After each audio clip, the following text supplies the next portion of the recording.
अगर मैं आपसे कहूं कि दोनों में से कौन, अरे वो दोनों में से कौन होगा जो सेमीफाइनल के अंदर जाने का दम रखता होगा?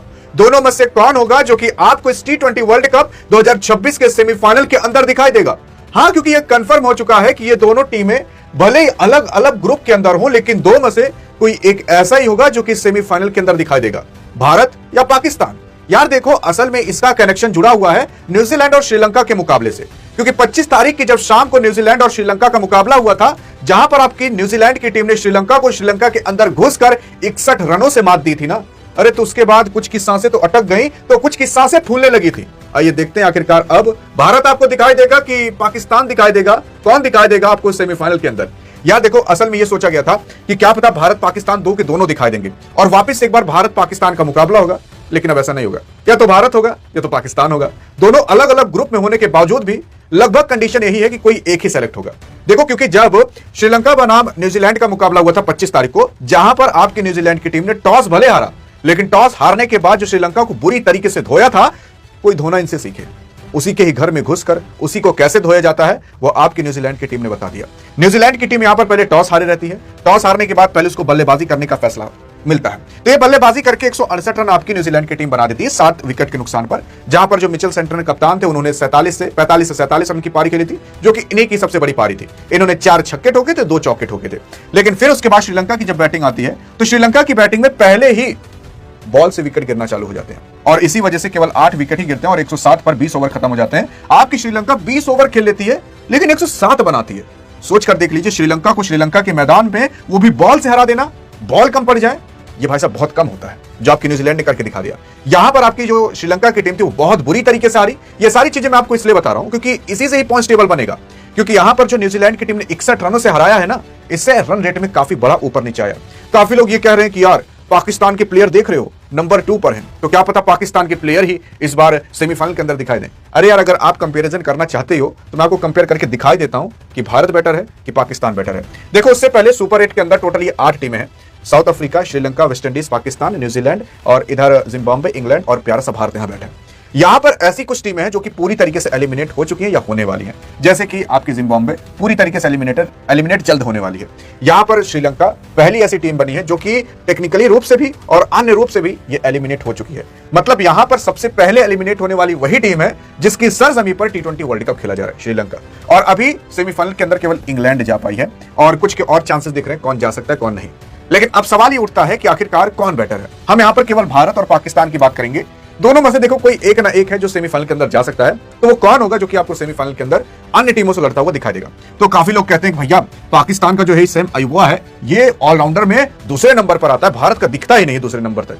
ठीक है, भारत का लेकिन तीसरे नंबर पर आता है, भारत का लेकिन 7वें नंबर पर आता है और इनका उसके बाद कहां आता है, 9वें नंबर पर। तो यहां पर चलिए मान लेते हैं कि सैम अयूब छोटका लड़का थोड़ा ऊपर आ जाता है। सैम अयूब थोड़ा इसलिए ऊपर आ पाया क्योंकि सैम अयूब जो है वो छोटी छोटी टीमों के खिलाफ खेला है। पहले ये रन बनाया करता था, लेकिन पाकिस्तान का कोच अब इसको बॉलर बना दिया है, जिसकी वजह से थोड़े विकेट्स बढ़ गए थे और विकेट्स बढ़ने के बाद तब ये ऑलराउंडर की कैटेगरी में थोड़ा ऊपर आ गया था। वैसे टेक्निकली रूप से देखा जाए तो ये है, लेकिन अगर ओरिजिनल रूप से देखा जाए तो हार्दिक पांड्या भाई साहब दुनिया के नंबर 1 ऑलराउंडर है, इसमें कोई भी राय नहीं है और ये कुछ समय पहले का डाटा है। अब क्या पता हार्दिक पांड्या आ चुके हो। यहां पर बैटिंग में देखोगे तो भैया अभिषेक शर्मा भले भी फ्लॉप है, लेकिन तब भी वर्ल्ड का नंबर 1 बैट्समैन T20 का है। फिर उसके बाद देखते हैं पाकिस्तान का नंबर 3 पर आता है। अब इसके बाद पाकिस्तान का कहीं दूर दूर तक दिखाई दे रहा है, नहीं दिखाई दे रहा। अब भारत के गिनते हैं। भारत का 5वें नंबर पर ईशान किशन, सूर्य कुमार यादव 6वें नंबर पर, 7वें नंबर पर तिलक वर्मा। टॉप 10 के अंदर टॉप 4 तो ऐसे ही हैं जो भारत के हैं, मतलब 10 में से 4 भारत के आते हैं, पाकिस्तान केवल 1 आता है, वो भी गलती से ये आ जाता है। फिर उसके बाद अगर देखने की कोशिश करें बॉलिंग के रैंकिंग में, तो Varun Chakravarthy as a spinner bowler दुनिया में नंबर 1 आते हैं। पाकिस्तान का केवल यही एक तो आता है अबरार अहमद, बाकी उसके अलावा पाकिस्तान का कोई दिखता भी नहीं है। भारत के यहाँ पर 2-2 खिलाड़ी हैं, जसप्रीत बुमराह भी हैं। फिर उसके अलावा अगर देख लिया जाए तो कुलदीप यादव भी जल्द इसके अंदर शामिल होने वाले हैं और अर्शदीप सिंह भी शामिल होने वाले हैं। तो अगली जब रैंकिंग आएगी तो वहां पर आपको वो सब प्लेयर भी दिखाई देंगे। तो भारत ऑल ओवर पूरी दुनिया में डोमिनेट करता है प्लेयर की रैंकिंग को लेकर। तो अगर प्लेयर अच्छे हैं, यार सिंपल सी बात है, टीम अच्छी होगी। दुनिया के अंदर नंबर 1 टीम भारत की है, लेकिन बहरहाल नंबर 1 नंबर 2 सब धारा का धारा रह जाता है जब आप एक मुकाबला गलती से हार जाते हो। जैसे भारतीय टीम साउथ अफ्रीका को भले सीरीज हरा कर आई है ना, यहां गलती से एक मुकाबला हार गई, मतलब पापड़ बेलने पड़ रहे हैं टीम इंडिया को। यहां पर देखते हैं आखिरकार कौन सी टीम है, भारत या पाकिस्तान, कौन क्वालिफाई हो सकता है। पहले भारत का किस्सा सुनते हैं, फिर पाकिस्तान का। और पाकिस्तान का मैं आपको गारंटी देता हूं हंसी नहीं रोक पाओगे। यहां पर भारत अगर देखोगे तो अभी तक भारत केवल एक मुकाबला खेला है, जो मुकाबला वो हार गया था।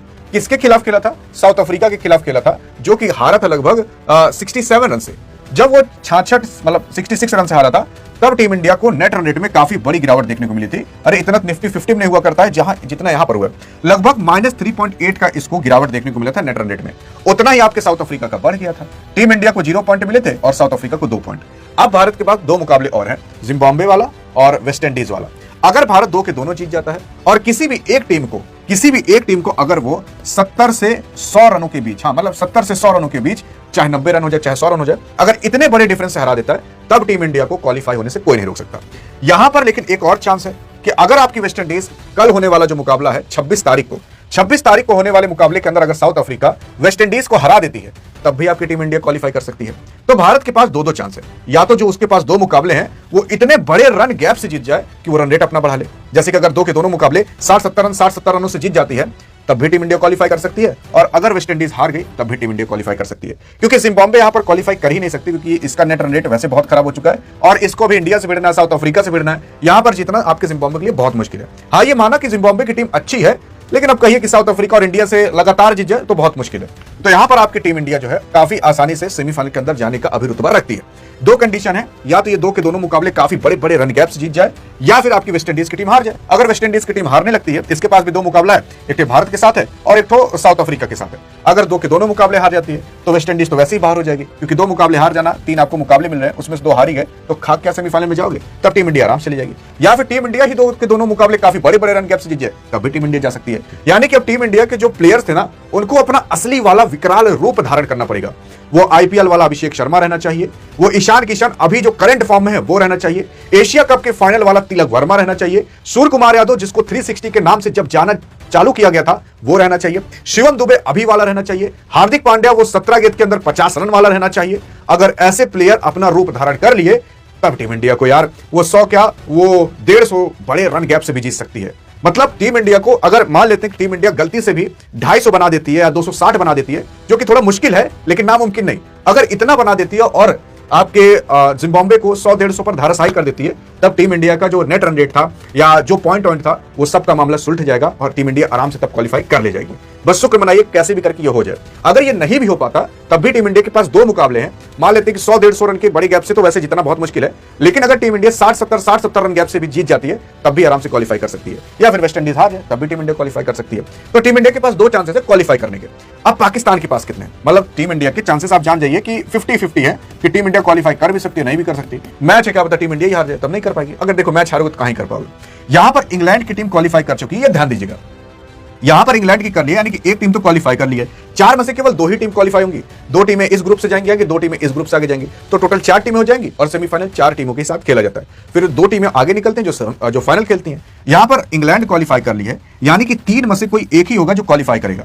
श्रीलंका की टीम एलिमिनेट हो चुकी है, क्योंकि इसने 2 मुकाबले खेले थे और 2 के दोनों बुरी तरीके से हारे। कोई मुकाबला 60-70 रन से हारे, वैसे ये हार रहे हैं। तो श्रीलंका की टीम बाहर निकल चुकी है, सेमीफाइनल के अंदर श्रीलंका की टीम जा ही नहीं सकती। यानी कि अब 2 टीमें बची हुई हैं, आपकी न्यूजीलैंड और आपकी पाकिस्तान। पाकिस्तान के पास 1 मुकाबले बाकी हैं, न्यूजीलैंड के पास भी 1 मुकाबले बाकी हैं। जो पाकिस्तान है उसने इंग्लैंड से हार रखा है। जो न्यूजीलैंड से जब इसने खेला था तो बारिश की वजह से रद्द हो गया था। अगर उस टाइम मैच हो गया होता, पाकिस्तान हार गया होता, तो पाकिस्तान उसी टाइम बाहर हो जाता। लेकिन बहरहाल यहां पर अभी पाकिस्तान का 1 मैच बाकी है श्रीलंका के साथ। श्रीलंका के साथ अगर होने वाला मुकाबला पाकिस्तान जीत जाता है, वो भी जानते हो कम से कम वो 70 या 80 रन की गैपिंग से जीते, तब जाकर श्रीलंका की टीम कहीं आपकी क्वालिफाई होने का चांस लेगी। लेकिन अभी आपकी न्यूजीलैंड का 1 मुकाबला बाकी है। अगर न्यूजीलैंड गलती से भी वो वाला मुकाबला जीत जाती है, जी हां, गलती से भी अगर जीत जाती है, तो आपकी न्यूजीलैंड की टीम तुरंत क्वालिफाई कर लेगी, तब पाकिस्तान जीते चाहे हारे। अगर आपकी न्यूजीलैंड की टीम हार भी जाती है और अगर वो 1 या 2 रन गैप से हारती है, तब भी आपकी पाकिस्तान की टीम क्वालिफाई नहीं कर पाएगी। क्यों? क्योंकि जो आपकी न्यूजीलैंड की टीम है उसका नेट रन रेट देखोगे इंग्लैंड से भी ज्यादा है, +3 का है। यानी कि अगर आपकी पाकिस्तान की टीम 70-80 रन के गैपिंग से जीतेगी, तब कहीं जाकर ये +3 के रन रेट पर आ पाएगी।